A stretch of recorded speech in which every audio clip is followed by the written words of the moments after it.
So here we are. Real quick, let's just take a look at the flashing. You got a few splits here. There's a pinhole there. Flashing a split right here. Let me get the phone out of the way. You see that? Open there. It's open here. It's open here. The corner is basically just catching water like a pocket.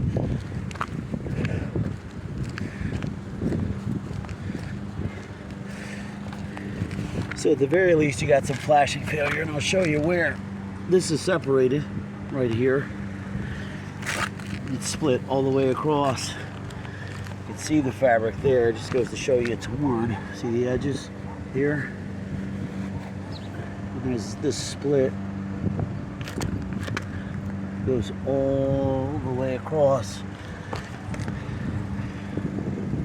And the way these are ran is toward the front of the pent roof. But obviously, if you got a split in the flashing, doesn't matter what you have on the roof, whether you have smooth or granulated, it's always about the flashing. And here you can see the fabric. You see it split here. So obviously, if it's split here and the roof slopes down towards the front, you got this dome skylight that somebody's attempted to just cement, but this actually should have been wrapped, this base, with rubber. This is wide open.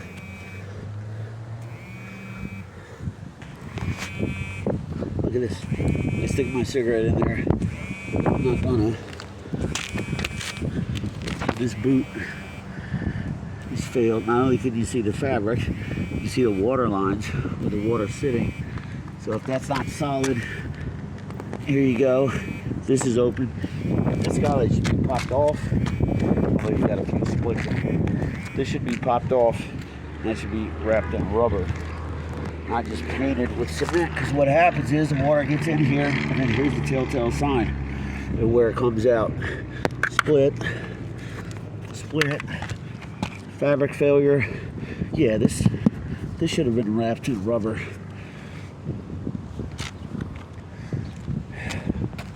Same thing's going to happen here. See this? So if you just stand back, it looks like it's okay, but it's always about the flashing points.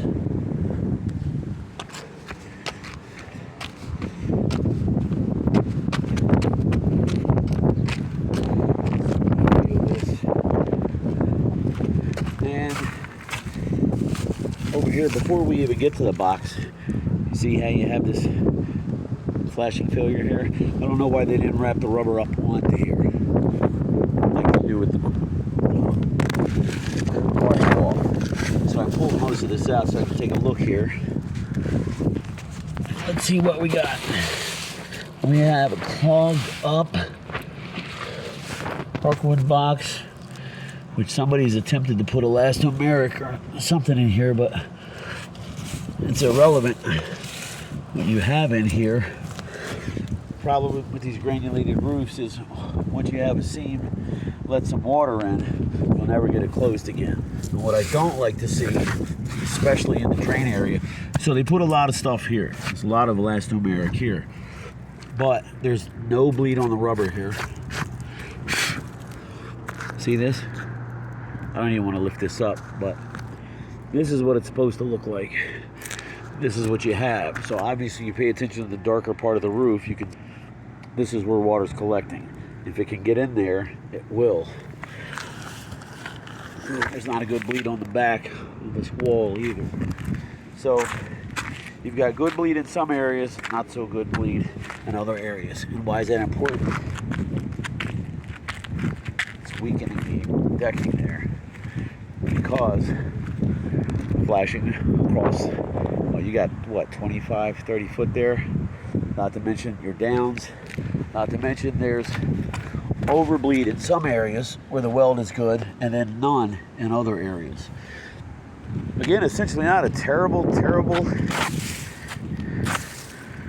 roofing system, but if water's sitting here, obviously capillary action happens, just like can on a metal roof, and it goes reverse of gravity to find its way in.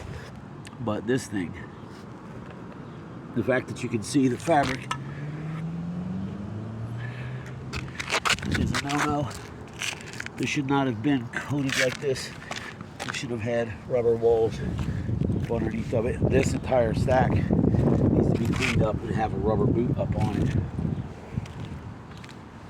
Again, you've got good bleed, and then you've got overbleed, and then you've got no bleed. So I'm not going to push that, but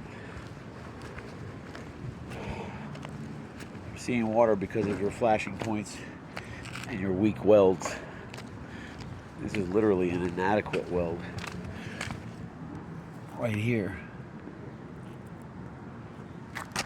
Again, here where the water is going to collect, it's just what it's going to do. It's a low part of the roof, but you've got no weld here, so any water that's sitting here just gets sucked toward the heat. Again, this should have been wrapped. I don't like this seam either, because this is where all the water comes to. Let me just give you an example. See this? Wait, I'm at my own channel. I'm going to do this here, but this is why you need a weld everywhere. Let me shove this back down. So I'm not going to do that here, but it's the same thing. Without having a weld, you're prone to precipitation entry.